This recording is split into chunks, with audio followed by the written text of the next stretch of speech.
नमस्कार, बुलेटिन में आपका स्वागत है। आपके साथ मैं हूं जीनत सिद्दीकी। अखाड़े से सत्ता के गलियारे तक भाई के लिए पार्टी से दो दो हाथ। नकल माफिया पर नकेल कसने वाला सीएम शिवराम के नाम पर जिसने ठुकराई सत्ता। यूपी के मुख्यमंत्रियों की दिलचस्प दास्तान। मैं उत्तर प्रदेश का मुख्यमंत्री। शनिवार रात 10 बजे जरूर देखेगा। और इसी बीच एक बड़ी खबर भी आपको बता दें, उत्तराखंड में वोटिंग से पहले उत्तराखंड के मुख्यमंत्री पुष्कर सिंह धामी का बड़ा बयान सामने आया है। धामी ने कहा है कि हम यूनिफॉर्म सिविल कोड लागू करेंगे, कमेटी बनाकर ड्राफ्ट तैयार करेंगे और फिर इस कानून को लागू करेंगे।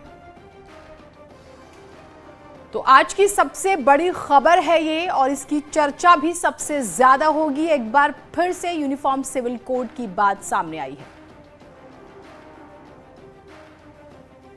से एक महत्वपूर्ण विषय देवभूमि उत्तराखंड की देवतुल्य जनता के समक्ष प्रस्तुत करने जा रहा हूं। जो विषय मैं आपके सम्मुख रखने जा रहा हूं, ये मेरी पार्टी का संकल्प है, जिसे नई भाजपा सरकार गठन होते ही इसको पूर्ण करने की दिशा में कदम उठाया जाएगा। देवभूमि की संस्कृति और विरासत को अक्षुण्ण रखना हमारी मुख्य जिम्मेदारी है और इस कर्तव्य को पूर्ण करने हेतु हम पूरी तरह से कृत संकल्पित हैं। हमारा संकल्प है उत्तराखंड हमारे भारत का एक ऐसा जीवंत राज्य है जिसकी संस्कृति और विरासत सदियों से भारतीय सभ्यता के मूल में समाहित रही है। भारतीय जनमानस के लिए उत्तराखंड एक देवभूमि है, जो कि हमारे वेद पुराणों, ऋषि मुनियों के ज्ञान और अध्यात्म का केंद्र रही है। भारत के कोने कोने से लोग बड़ी आस्था और भक्ति के साथ उत्तराखंड आते हैं। इसलिए उत्तराखंड की सांस्कृतिक आध्यात्मिक विरासत की रक्षा अहम है। 130 करोड़ लोगों की आस्था का केंद्र मां गंगा का अविरल उद्गम स्थल भी उत्तराखंड ही है। भारत का मुकुट हिमालय और उसकी कोख में पनपती प्रकृति उत्तराखंड की धरोहर है। इसलिए उत्तराखंड में पर्यावरण की रक्षा भी अहम है। उत्तराखंड देश के लिए सामरिक दृष्टि से एक अत्यंत महत्वपूर्ण राज्य है। दो देशों की अंतर्राष्ट्रीय सीमा से जुड़ा होने के कारण भारत के लिए इस राज्य का भौगोलिक और रणनीतिक महत्व काफ़ी बढ़ जाता है। इसलिए राष्ट्र रक्षा के लिए भी उत्तराखंड की भूमिका अहम है। ये हमारा एक सैनिक बाहुल्य प्रदेश भी है। ये वीरों की भूमि है। उत्तराखंड के नागरिकों का भारतीय सेनाओं के साथ एक लंबा और गौरवशाली संबंध रहा है। यहाँ के लोगों ने पीढ़ी दर पीढ़ी अपने आप को देश की सुरक्षा के लिए समर्पित किया है। इस धरती को कितने ही वीर सपूतों ने देश के लिए अपने सर्वोच्च बलिदान दिए हैं। यहाँ लगभग हर परिवार से कोई पिता, कोई बेटा, कोई बेटी देश के किसी न किसी हिस्से में अपनी सेनाओं के माध्यम से मातृभूमि की सेवा करने में जुटा है। तो यूनिफॉर्म सिविल कोड एक बार फिर से चर्चा में। अनुपम त्रिवेदी जी हमारे साथ जुड़े हुए हैं। अनुपम जी, एक बार फिर से यूनिफॉर्म सिविल कोड की बात हो रही है, अमल में लाएंगे अगर सत्ता में आए तो। इसे सवाल अब ये कि क्या ये चुनावी शिगुफा माना जाए या इसके लिए पूरा एक रोड मैप तैयार किया जा चुका है? देखिए जीरत, इसको इस तरीके से समझिए कि जो यूनिफॉर्म सिविल कोड है, ये बीजेपी के कोर इश्यूज में से एक इशू रहा है। बिल्कुल, जो अलग अलग इशू थे बीजेपी के, जो सालों से उठाती रही है, उसमें से यूनिफॉर्म सिविल कोड को लागू करना भी एक इशू रहा है। लेकिन इस पे बहुत ज्यादा चर्चाएं हुई हैं, डिबेट्स हुई हैं। पहले अपने दर्शकों को ये बताना जरूरी होगा कि यूनिफॉर्म सिविल कोड का मतलब क्या है। मतलब एक ऐसा सिविल कोड, एक ऐसा नियम जिसके अंदर जिस भी संप्रदाय के हो, चाहे वो हिंदू हो, मुसलमान हो, क्रिश्चियंस हो, वो सब एक लॉ यानी कि एक नियम से गवर्न हो। उनके खासकर जो शादियां होती हैं, जो अगर उनमें कोई डिवोर्स हो रहे हैं कपल्स के बीच में, तो इन सब के लिए कुछ धर्मों में अलग अलग अपनी एक हिसाब से नियम है। तो यूनिफॉर्म सिविल कोड इस बात को कहता है कि भाई सब पे एक नियम लागू हो। और इस पे 1985 में जब शाहबानो का केस आया था सुप्रीम कोर्ट में, सबसे पहले तो ये तब उठा था, तब इसको कॉमन सिविल कोड की बात कही गई। बाद में जो अलग अलग समय पे सुप्रीम कोर्ट में मामले चलते रहे और अलग अलग मामले आते रहे, तब यूनिफॉर्म सिविल कोड की बात आई। गोवा में से लागू करने की बात हुई तो वह कॉमन सिविल कोड है, यूनिफॉर्म सिविल कोड से थोड़ा अलग है। और खासकर ऐसे समय में मुख्यमंत्री धामी ने इसको प्रॉमिस किया है, उत्तराखंड के जो मुख्यमंत्री हैं पुष्कर सिंह धामी, जब चुनाव में से 2 दिन का समय रह गया, देखिए सोमवार को पोलिंग होनी है 14 को, तो ये बहुत महत्वपूर्ण एक फैसला हो सकता है और ये यूं कहें कि ये गेम चेंजर भी हो सकता है स्टेट की पॉलिटिक्स में। जिस तरीके से मुद्दा ठीक चुनाव के पहले आया है। और आपको ये भी मैं बताना चाहूंगा जीनत, उत्तराखंड में करीबन 14% मुसलमान हैं और करीबन 1 से 1.5% के आसपास यहाँ क्रिश्चियन, बौद्ध और दूसरी माइनॉरिटीज हैं। तो ये जो मुद्दा इस समय आया है, ये कहीं ना कहीं चुनाव को कुछ सीटों पे प्रभावित कर सकता है। ये डिपेंड करता है कि ये मुद्दा और ये इशू कितना आगे बढ़ता है। बिल्कुल। और सबसे बड़ी बात है कि आज ही प्रचार प्रसार थम भी जाएगा, लास्ट में क्या ये ब्रह्मास्त्र साबित होगा? आपसे और बातचीत करेंगे, विशेष तौर पर मुस्लिम्स और सिखों की बात करें या हम क्रिश्चियंस की बात करें, जो ज्यादा इसको लेकर हमेशा से सवाल उठाते रहे। मथुराचंद जोशी जी हमारे साथ जुड़े कांग्रेस की तरफ से। सर, ये जो अब बयान आया है मुख्यमंत्री का, सबसे पहले कांग्रेस की प्रतिक्रिया क्या है इस पे? आप इसका वेलकम करेंगे अगर पॉलिटिकल पार्टी से परे हटकर सोचा जाए, या फिर आपको लगता है कि ये चुनाव से पहले ये कोई चुनावी शिगुफा ही है? देखिए, वर्तमान में चुनाव चल रहा है। भाजपा के लोग तो चुनाव के वक्त बहुत कुछ करेंगे। पिछले चुनाव है, हम 100 दिन लोकायुक्त की नियुक्ति करेंगे कहा था।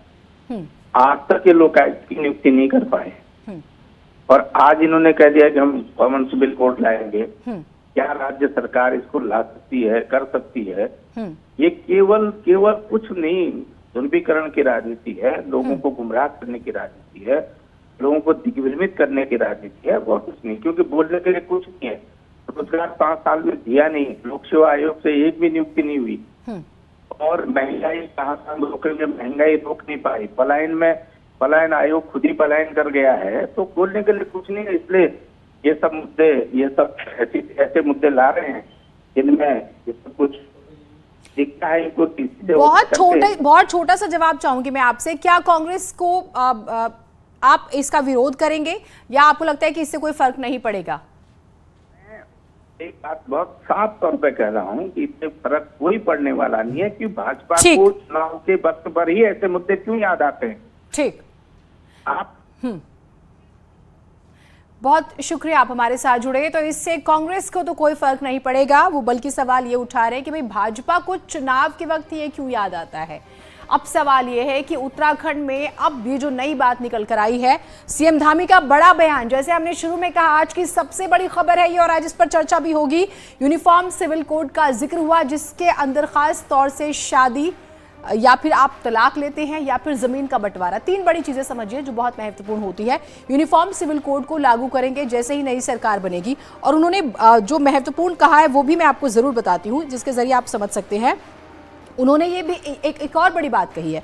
उन्होंने कहा कि आगामी नई भाजपा सरकार अपने शपथ ग्रहण के तुरंत बाद न्यायविदों, सेवानिवृत्त जजों जो जन हैं उनसे भी और समाज के प्रबुद्ध जनों और अन्य लोगों के कमेटी गठित करेगी और फिर उसके बाद ये जो है कानून बनाया जाएगा, यानी कि एक सिविल कोड का वो जिक्र कर रहे हैं। अनुपम जी हमारे साथ जुड़े हुए हैं। अनुपम जी, टाइमिंग, हो सकता है आपकी इंटेंशन बहुत अच्छी हो, एक देश है, एक नियम होना चाहिए, सबको फॉलो करना चाहिए, फिर धर्म की बहस ही नहीं होगी, लेकिन जो टाइमिंग होती है वो तो सवाल खड़े करती है। अभी आपने कांग्रेस के नेता को सुना।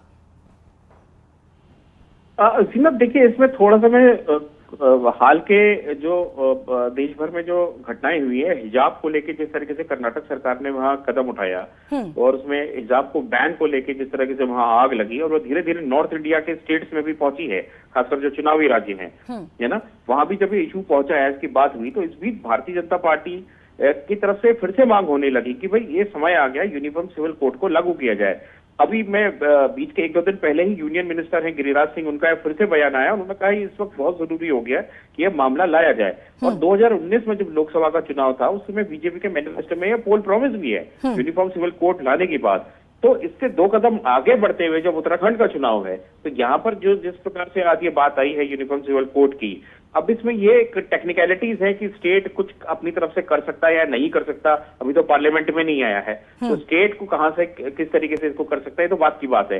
लेकिन जिस तरीके से इशू आया है तो मुझे लगता है कि ये चुनाव को कहीं ना कहीं इम्पैक्ट जरूर कर सकता है, क्योंकि कई ऐसी विधानसभा हैं जहां पर जो दूसरे समुदाय हैं, जो जैसे मुस्लिम वोटर्स हैं, वो बहुत चुनाव को प्रभावित कर सकते हैं, उनका एक वोट बैंक है अच्छा खासा, वहाँ कई जगह की इस तरीके की चीजें हैं। तो कहीं ना कहीं ये रंग जो सांप्रदायिक थोड़ा सा ध्रुवीकरण की तरफ भी ये चीज बढ़ सकती है, ऐसा मुझे लगता है जीनत।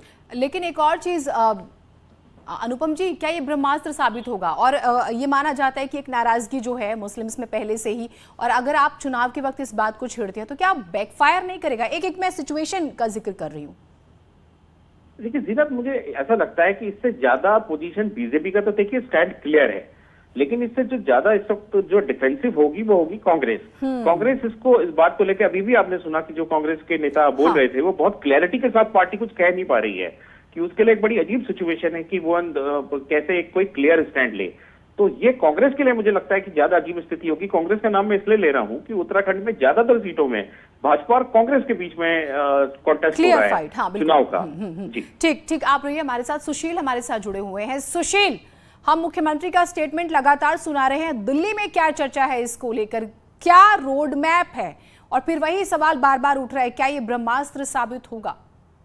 देखिए, ये कोई पहली बार मुद्दा नहीं उठा है।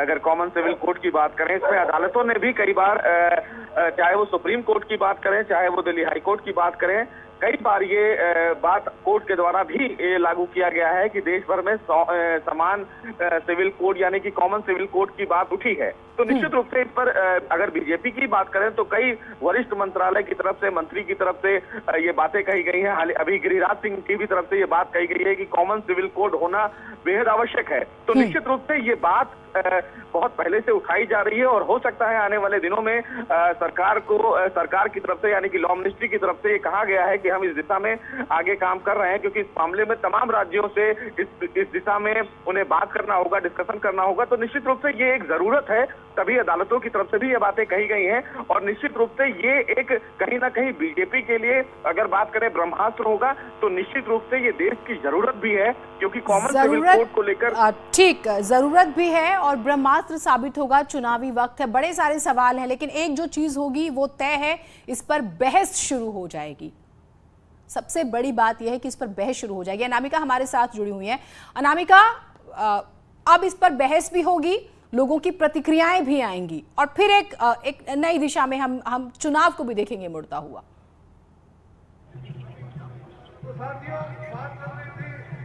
देखिए, कॉमन सिविल कोड को लेकर समय समय पर चर्चाएं होती रही हैं, लोगों की तरफ से मांग भी होती रही है, लेकिन पूरे चुनाव के दौरान ऐसा पहली बार है जब उत्तराखंड के मुख्यमंत्री पुष्कर सिंह धामी ने इसका बाकायदे इस पर बयान दिया है और एक आश्वस्त किया है कि अगर उत्तराखंड में बीजेपी की सरकार बनती है तो बाकायदे इसके लिए कमेटी बनाई जाएगी, जिसमें जो पूर्व न्यायाधीश है वो भी मौजूद होंगे, पूरे ब्यूरोक्रेट्स भी होंगे, बाकायदे एक समिति होगी जो इसका दायरा होगा कॉमन सिविल कोड का, वो शादी, विवाह, तलाक, प्रॉपर्टी, इन सब में होगा। यानी कि प्रयास ये है कि उत्तराखंड के चुनाव को लेकर लगातार जो प्रचार चल रहा था, आज शाम को प्रचार थमने वाला है, लेकिन प्रचार थमने के कुछ घंटे पहले ही बीजेपी की ओर से ये मास्टर स्ट्रोक दिखाई दे रहा है, जो पूरे चुनाव के लिए गेम चेंजर भी साबित हो सकता है। क्योंकि अगर उत्तराखंड की बात की जाए तो भले आम आदमी पार्टी की बात करें या बीएसपी की बात करें, चुनावी मैदान में है, लेकिन मैक्सिमम सीटें 70 सीटों में से ऐसी हैं जहां पर बीजेपी और कांग्रेस के बीच में मजबूत फाइट दिखाई दे रही है, जहां पर बीजेपी और कांग्रेस के बीच नेक टू नेक लड़ाई दिखाई दे रही है। ऐसे में पुष्कर सिंह धामी का वोटिंग के मात्र 48 घंटे पहले ये बड़ा ऐलान करना, ये माना जा रहा है कि सोची समझी रणनीति के तहत उत्तराखंड चुनाव में एक नया मोड़ लाने का प्रयास किया गया है। हालांकि कांग्रेस की ओर से अभी जो स्थिति है वो साफ नहीं हो पा रही है, लोग बच रहे हैं इस पर बोलने के लिए, क्योंकि चुनाव से ठीक पहले इतना बड़ा स्टेटमेंट अनामिका, क्योंकि हम सेकेंड फेज में वोटिंग के लिए जाने वाले हैं, हमें एक चीज मैं और चाहूंगी हम जिस पर चर्चा करें, जो उत्तर प्रदेश में दूसरे चरण में मतदान है, वहां पर इस बार मुस्लिम सीट्स, खासतौर से जहां 40 से 45% भी है, असर वहां पर भी पड़ेगा स्पेशली। और पार्टियों ने, कांग्रेस 21 मुस्लिम कैंडिडेट उतारती है, एसपी 18 उतारती है, बीएसपी भी उतारती है 20 से ज्यादा। तो ये मैसेज सिर्फ उत्तराखंड के लिए नहीं है, ये दरअसल यूपी में भी देने की कोशिश की गई है, इसे ऐसे भी समझा जा सकता है। देखिए, जिस तरीके से छोटे छोटे मुद्दे चुनाव को कितना प्रभावित करते हैं, इसका अंदाजा हम गर्मी चरमी हिसाब से लगा सकते हैं। लेकिन ऐसे में कॉमन सिविल कोड अपने आप में एक बहुत बड़ा मसला है, एक बहुत बड़ा मुद्दा है, जिसमें शरई कानून से लेकर के बहुत सारे मुद्दे ऐसे हुए, जो लोग अलग अलग धर्मों को फॉलो करते हैं, उनके अपने अपने कानून है, उसको उस हिसाब से लेके आगे बढ़ते हैं अपनी आस्था के हिसाब से। तो बिल्कुल ठीक कहा आपने कि ये बयान भले उत्तराखंड के मुख्यमंत्री की ओर से दिया गया है, लेकिन 14 फरवरी को ही उत्तर प्रदेश में भी वोटिंग होने वाली है। सेकेंड फेज के 9 जिलों में वोटिंग होनी है। बहुत सारे जिले ऐसे हैं जहां पर मुस्लिम बाहुल्य इलाके हैं और ये अपने आप एक बड़ा संदेश उत्तर प्रदेश के चुनाव को भी प्रभावित करने वाला है, कम से कम उत्तराखंड के मुख्यमंत्री की ओर से बयान दिए जाने के बाद। तो इसको लेकर के अलग अलग पॉलिटिकल पार्टीज की ओर से क्या स्टैंड आता है, इसलिए अपने आप एक बड़ा सवाल है कि उत्तराखंड के मुख्यमंत्री जब ये कहते हैं कि सरकार बनती है तो शपथ ग्रहण के बाद इसको लेकर के समिति बनाई जाएगी, लेकिन क्या इसको लेकर के समाजवादी पार्टी की ओर से कहा जाता है, बीएसपी की ओर से कहा जाता है और सबसे महत्वपूर्ण कांग्रेस की ओर से कहा जाता है? ठीक, बिल्कुल अनामिका, ये बहुत बड़ी खबर है आज की और कई चरणों, सभी चरणों में इस पर चर्चा होगी, लेकिन उत्तराखंड से अगर ये बात कही गई है तो सिर्फ उत्तराखंड के लिए तो नहीं कही गई है। हर अपडेट इससे जुड़ी आपको देंगे। एक छोटा सा ब्रेक ले रहे हैं, कहीं मत जाइएगा।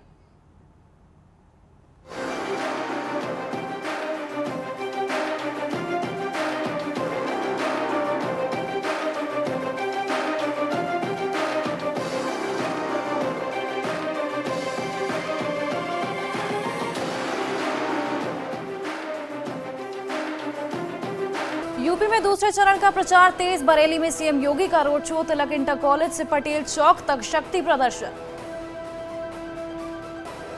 10 किलोमीटर लंबे रोड शो में दिखा लोगों का जबरदस्त उत्साह। कई जगह लोगों ने फूल बरसाकर सीएम का स्वागत किया।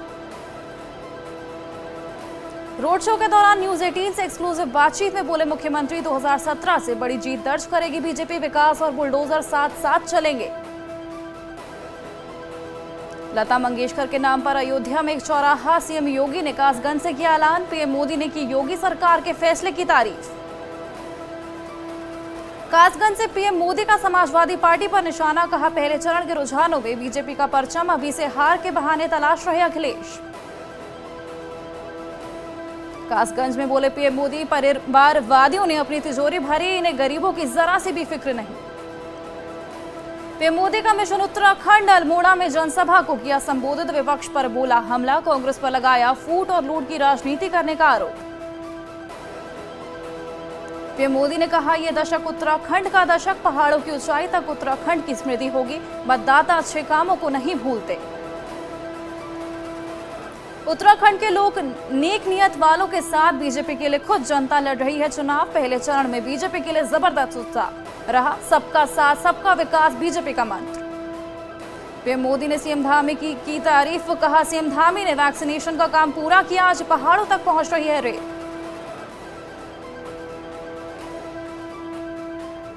कासगंज में योगी आदित्यनाथ का अखिलेश यादव पर हमला, कहा सपा ने कब्रिस्तान की बाउंड्री बनाकर किया यूपी का विकास।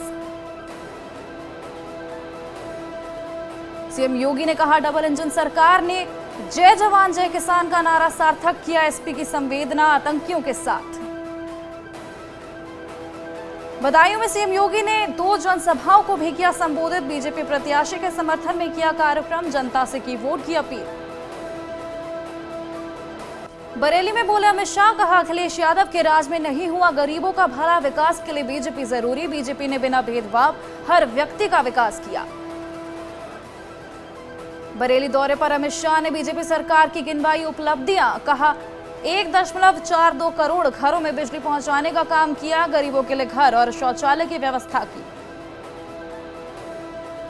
अमित शाह ने कहा अखिलेश के राज में कभी यूपी के गरीबों का भला नहीं हुआ, अखिलेश ने कोरोना वैक्सीन का विरोध किया और खुद चुपके से वैक्सीन लगवा ली।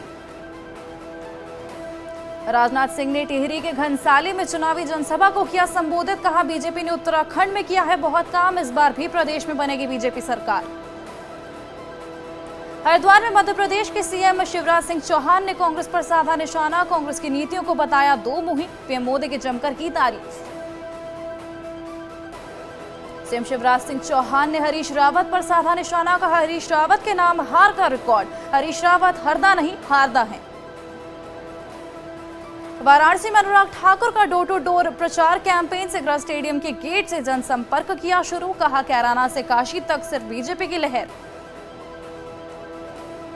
इस मौके पर अनुराग ठाकुर ने कहा सबका साथ सबका विकास बीजेपी का मंत्र, डबल इंजन की सरकार में तेजी से हो रहा विकास, जनता ने दिल खोलकर किया विकास। खेल मंत्री अनुराग ठाकुर ने कहा काशी का विकास अपने आप में उदाहरण, सिंचाई के लिए बिजली माफ होगी, बीजेपी को जनता का भरपूर समर्थन। अनुराग ठाकुर ने ट्वीट कर चाय पीते तस्वीर की पोस्ट, लिखा भारत भूमि के कोने कोने से आए आगंतुकों के साथ संवाद का सौभाग्य। रामपुर में अखिलेश यादव का बीजेपी सरकार पर निशाना, संविधान के साथ छेड़छाड़ का लगाया आरोप। इस मौके पर अखिलेश यादव ने कहा 10 फरवरी को जिस तरह मतदान हुए उससे लगता है कि प्रदेश में बीजेपी का सफाया होने जा रहा है। कांग्रेस महासचिव प्रियंका गांधी वाड्रा ने आज अमेठी में वर्चुअल तौर पर कार्यकर्ताओं से किया सम्मेलन, 5 विधानसभा में कार्यकर्ताओं से किया संवाद। बीएसपी ने जारी की 9 उम्मीदवारों की एक और लिस्ट में अमन मणि त्रिपाठी का नाम भी शामिल। उत्तराखंड के गोपाल राय ने जारी किया आपका वचन पत्र, 10 वादे पूरा करने का वचन पत्र। हर महीने 300 यूनिट मुफ्त बिजली का किया वादा, बेरोजगारों को हर महीने 5000 की बात, महिला को हर महीने 1000 रुपए। वचन पत्र में बुजुर्गों को मुफ्त तीर्थ यात्रा का वादा, शहीद सैनिकों को 1 करोड़ देने की कही बात, गैरसैंण को स्थायी राजधानी बनाने का भी वचन। सिद्धार्थनगर में बीजेपी के संकल्प पत्र पर सांसद जगदंबिका पाल का बयान, पिछले 5 सालों में बीजेपी ने अपना हर वादा पूरा किया। महाराजगंज की कैंपियरगंज सीट से कौशल कुमार सिंह ने आम आदमी पार्टी से भरा पर्चा, बीजेपी विधायक फतेह बहादुर सिंह से होगी टक्कर। फर्रुखाबाद के अमृतपुर विधानसभा सीट पर समाजवादी पार्टी उम्मीदवार जितेंद्र यादव ने किया डोर टू डोर कैंपेन, कहा पूरे क्षेत्र में अखिलेश यादव की लहर, समाजवादियों की बनेगी सरकार।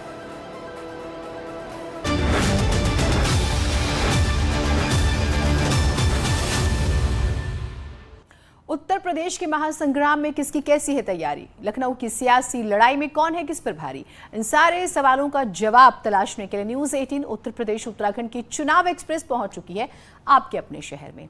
आज हमारी चुनाव एक्सप्रेस टीम कासगंज में है। आज रात ठीक 8 बजे विशप मंडल ग्राउंड पर पहुंची और सियासी चर्चा में हिस्सा लीजिए।